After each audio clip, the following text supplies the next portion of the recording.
Hello, everyone, and welcome to the Bird's Nest podcast. I'm Joe Donahue. Thanks for tuning in. We've got a really, really important week coming up next week with the 2023 NFL Draft. It's about a week away. And the other big story that broke earlier this week is Jalen Hurts got his contract extension. So it is an exciting time for Eagles fans. And joining us today to talk all about it on the Bird's Nest podcast is legendary Eagles broadcaster Merrill Reese. Merrill, thank you so much for joining us today. My pleasure, Joe. Nice to be with you. Nice to be with you as well. So, Merrill, before we get into some of that stuff, I did want to, for some of our followers who don't necessarily know, how exactly did you get into broadcasting? Because you've been the voice of the Eagles since 1977.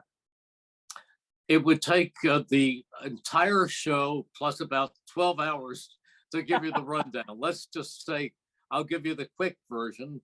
I grew up loving every sport, wanting to play sports. At 5'8" and 140 pounds, I wasn't going to quarterback the team.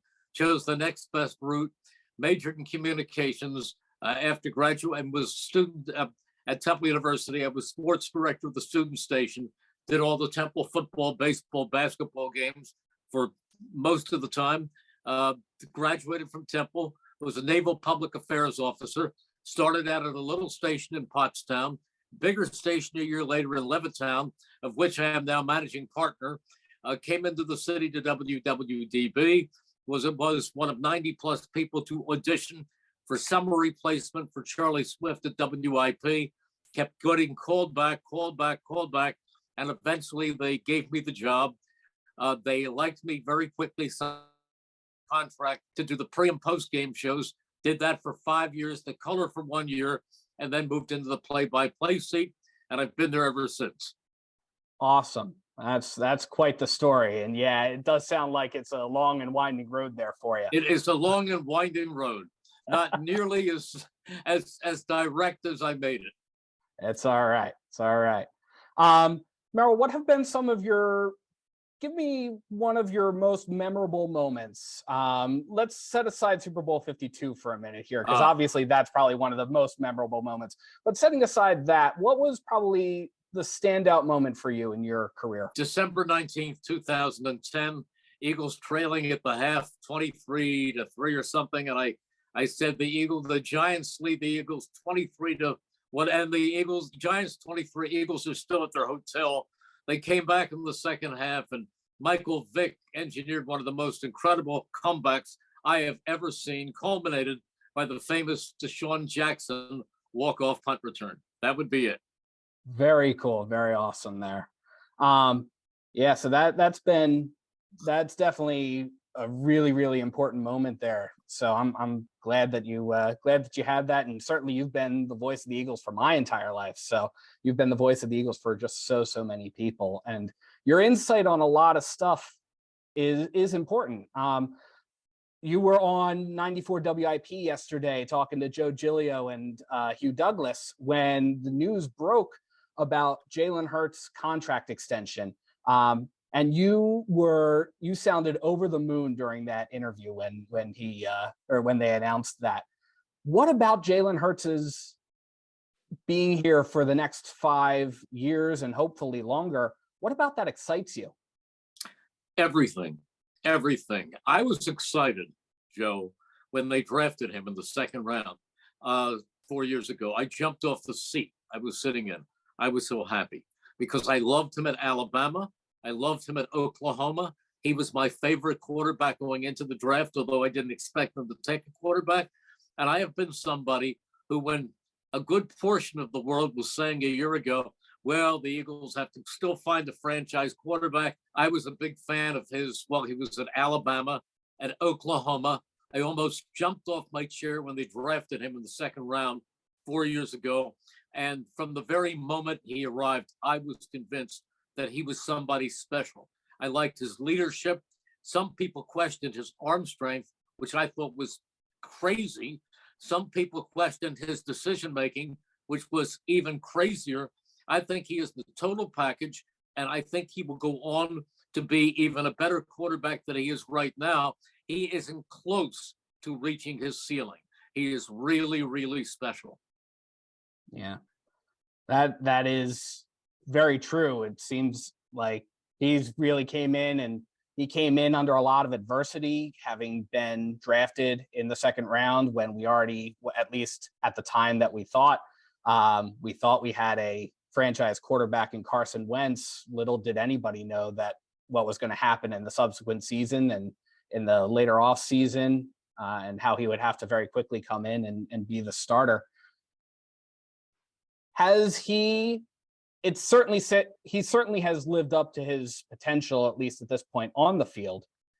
What is it when you're interacting with him behind the scenes, maybe in the locker room, or maybe not in the locker room, but maybe in the cafeteria at NovaCare and on the field during practice?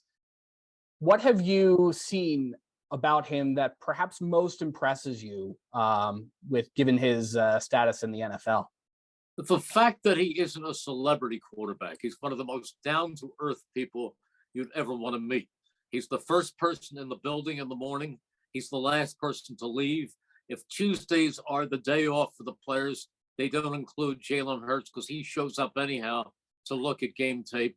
He is totally dedicated. He wants to be the best. He strives to be the best. He is rarely satisfied with his performance. There's always something that he wished he had done better. He has the makings of a great player. Awesome. Yeah, that's definitely interesting to hear a little bit about that. And certainly you were alluding to the Tuesdays off. I remember seeing a report right after the Eagles won the NFC Championship game this year that Jalen Hurts wanted to be in the office on Monday looking at game tape. So he definitely seems to be that way. Jeffrey Lurie called Jalen Hurts the most mature 24-year-old. How do you see that maturity play out among the guys on the team? Just the fact that he's settled. He's not looking for exciting nightlife or flashy cars or anything like that. He's football, and more football. I like to say that football is his job, and it's also his hobby. Awesome. So Jalen Hurts is a really good example, actually, of something that Howie alluded to in his year-end press conference after, unfortunately, we lost in Super Bowl 57. But Howie alluded to something that he doesn't always draft for the needed position right now. And what he seemed to mean by that is he doesn't look to try to fill holes in the draft every single time. He will sometimes look to do backfilling of positions and sort of like who's going to be the person to take over. And certainly we saw that with Jalen Hurts. At least that was the idea of it, as it was explained. And it wound up being needed much sooner than we had anticipated as a fan base. But do you think that sort of filling the holes that may come up down the line is a good philosophy? Would you rather see more drafting for an immediate impact? What when you approach the draft, when you look at the draft, what do you think is the right philosophy? I think the right philosophy is not standing by either one of those philosophies. I think it's a combination. If the player comes up at number 10, who you think can both help this team tomorrow and be a player who's going to continue to make this team better down the line, you grab them. But you don't ever say, well, this guy's really not the top player on that board, but we have a hole in that area, so he's the best safety or he's the best whatever. No, it's got to be the best player available. But you do keep your needs in mind, because very often there are 2 or 3 players that may fit that bill in the same category as being top notch. So then you would take the one that can help you right now. I mean, you're obviously not going to take a quarterback. You're obviously not going to take a wide receiver, I don't believe, with that first pick in the draft. But if a wide receiver, even though they have 2 of the best in Devontae Smith and A.J. Brown, comes up in that last round, and there's somebody who you say, you know what, boy, I didn't think he would be here, but he may be a terrific slot receiver for us. Why not take him and bring him to camp and see how he does against Quez Watkins in fighting for a roster spot? But then you can fool around a little bit with that need factor. But until then, you have to say to yourself, this is a draft strongest, I think, an offensive and defensive lineman. And I think it's Howie's philosophy, and one I believe in also, that you build from the lines on out. And you look at this team, and they have two players on the offensive line right now who are nearing the end of their career. Great players in Jason Kelsey and Lane Johnson. Now, supposedly, Cam Jurgens was brought in last year as the heir apparent to the center position. But he's going to be playing guard this year, and we'll see how he'll do there. But they could still draft another guard, center, or tackle, for that matter, if he's the right person with the top pick. Same with the defense. They lost some players that could help. And when you talk about that, you may be very tempted to draft a defensive lineman. That also may be the way to go. In fact, if I had to guess, it would probably be a defensive lineman if one of the top ones slips to 10. But if say, for example, Jalen Clark is gone, then you may go in another, and I think he probably will be, or an edge rusher like Will Alexander is gone, then you go in another direction. Great. Yeah, that's definitely important there. Yeah, and certainly there's been a lot of defensive turnover lately. Will Anderson, I meant, of course. Will Anderson. If he's gone, then you go in another direction. Yes. Yes. Yeah, so it's certainly focused on a lot of that, and you want to see what you can do to try to fill those holes that you can anticipate. But it's definitely important to make sure that we've got all of the gaps at least covered. Well, and then let me point this out too, Joe. You may have been able to fill some of those needs with people who were there last year, who were high draft picks, and for various reasons didn't play the role that you would hope they would. I'll give you an example.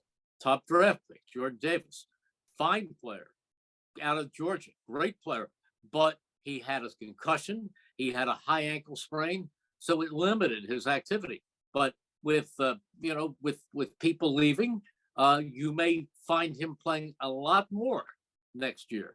It may happen. The Kobe Dean could be somebody, a linebacker who plays a lot more this year. So you'll see what happens. But they lost Siobhan Hargrave last year, and that presents a big hole. It does.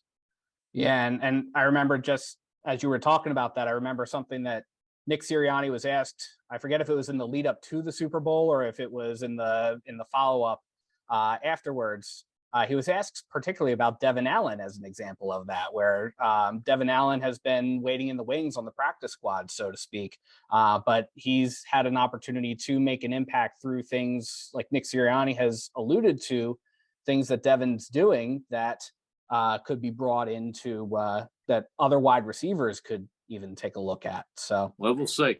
I mean, he was a great track star, but had been away from football for a while. But I'm sure he'll be at training camp and he'll compete. I'm sure he will.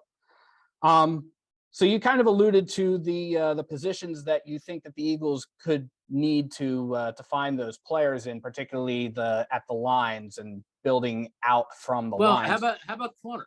How about corner? You've got two corners back there, Big Play Slay and James Bradbury, who are both over the age of 30. So that becomes a down the road need or a depth need. Yeah, absolutely. Who are some of the players that you see maybe coming in as you look at this draft class? Who are some of the players that you see coming up from the college area, up from the college game, that you think are going to be worth the Eagles' attention? Well, one is an offensive lineman. In fact, there are a couple of offensive linemen that you'd have to pay attention to. One would be Paris Johnson, who's bigger than a building, from Ohio State, and the other is the kid from Northwestern. Peter Skoronski. He is a very talented offensive lineman. So those are names to pay attention to. There's an offensive tackle from Georgia by the name of Broderick Jones. He's outstanding also. If you're drafting, let's say, the 30th spot and he's out there, I like Joey Porter Jr. from Penn State as a corner. He's even a corner who could be converted to a safety, perhaps, because he's got the length and he's got the size. There's another corner who's outstanding, but I think he'll go before the Eagles' second pick, and I don't think they'll pick a safety with their first pick, and that's Christian Gonzalez from Oregon. So there's a kid named Witherspoon who's very good also. So there are a bunch of players out there that they could go for. Nice. Well, Merrill, thank you very much for joining me today. It's a pleasure to talk to you. My pleasure. My pleasure. And thank you for everyone for tuning into the Bird's Nest podcast. You can support the Bird's Nest podcast by liking and subscribing to Bird's Nest Media on YouTube and sharing to your social media pages. You can also find us on SoundCloud, iTunes, Google Play Music, Amazon Podcasts, and Spotify. You can also visit birdsnestmedia.com or follow us at Bird's Nest Media on Facebook and Twitter for the latest Eagles news.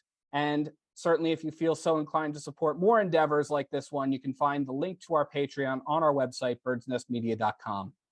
Thank you so much for joining us today, and let's go Eagles.